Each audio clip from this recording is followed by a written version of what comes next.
Hello and welcome. So still using the acrylics, I'm doing some more paintings for colour studies. There's going to be 2 paintings in this video. The first painting was really quick as I wanted to try something where I can just mix up blue and yellow to get greens instead of using greens straight from the tube.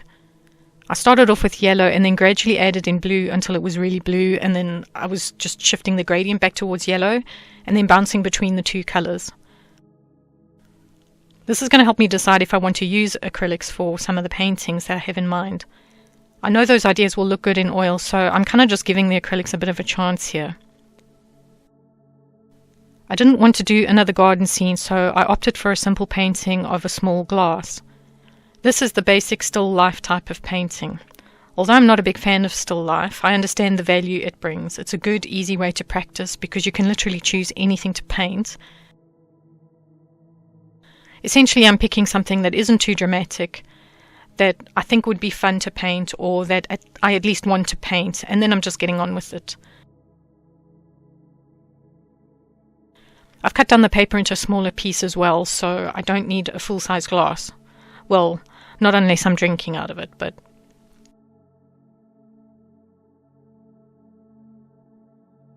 Other colours that I use here just to add some definition and highlights is white, black and red. The majority of the purpose here is to be mixing the yellows and blues as much as possible though. As I'm getting on, I can start to tell that this isn't going to work for the painting I have in mind. The acrylics dry really fast and I think I need a little bit more time to work on the paint. So I'm determined not to buy mediums for the acrylics though, because I have a mountain of oil paint that I need to use up. I have to remind myself that I bought the acrylics specifically to try out on the clay projects, and while I've got them, I said I'd do a few paintings just to see how it goes. So in the back of my mind I do have a lot of ideas buzzing around, but I'm sticking to the projects that I can do without needing to order more supplies for now. You'll see for all these paintings that I'm doing on paper, I'm just using the clip on the board to secure the paper in place while I work. I'm not taping the edges. The paper holds itself well enough, and it's not like this needs to be finished off nicely or anything like that, so it's just going to go in a file for reference later.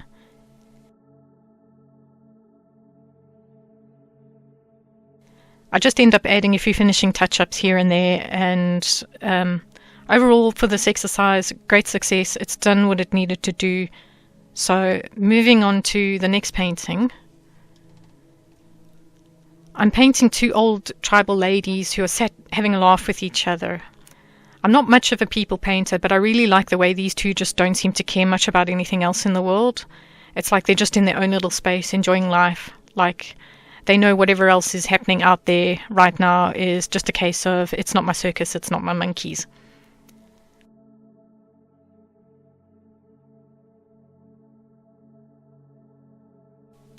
This is a much darker painting than the others, so I started off by doing the background black and then outlining everything, all the features and wrinkles. I must be honest and say that this ended up being a lot of work. Aged skin is a lot more difficult to paint, firstly because it can look a bit awkward. Everything is puffier, and it's got a lot more detail in it because of the wrinkles. There's folds in the skin, stuff sags out of position, all that type of thing. Younger skin is easier because the shape of the face is more defined and smooth. There is something awesome about an elderly portrait that is well done though, I've got to admit.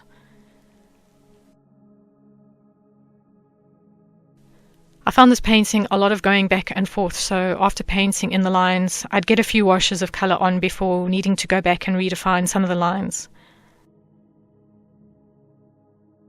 It wasn't too bad going, but eventually areas were becoming increasingly more reflective around the painting. These paints dry with a shine, so there's certain spots where it's causing confusion because the reflection looks like it's part of the painting to me. So I'm trying to fix things that weren't actually there, or I'm following lines that I shouldn't have, type of thing. Just the overall darkness to the painting was also not helping, as it just seemed to be like a black mirror effect that was just reflecting back at me too much, or it was reflecting too much into the camera. Eventually I did just call it quits with this one. The reflection was just getting too much, and also the level of detail. I was finding my hand was starting to cramp up. I had already spent a lot of time on this and still needed to do a lot more work on the hands and face, especially for the lady on the right. Some sections are still at the base layer of paint with her. The background is solid black, so any grayness that you see during this filming is actually the light just being reflected.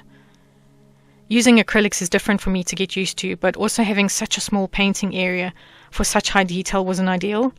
My usual size for paintings is like a 60 by 90 centimeter or a 24 by 36.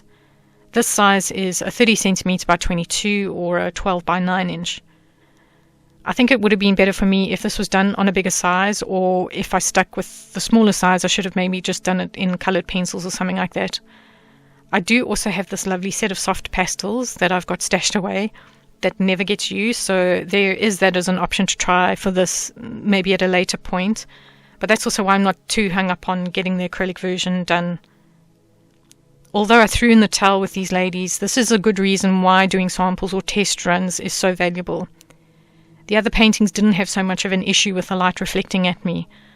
I did expect the darker colour scheme to be reflective, but not as bad as what it became. I'd far rather run into these hurdles on smaller scale painting sessions and then figure out workarounds for like real projects sort of later on.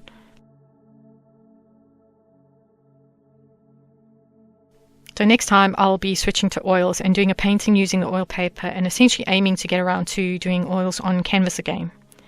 But please remember, like and subscribe, and we'll hopefully see you next time. Bye.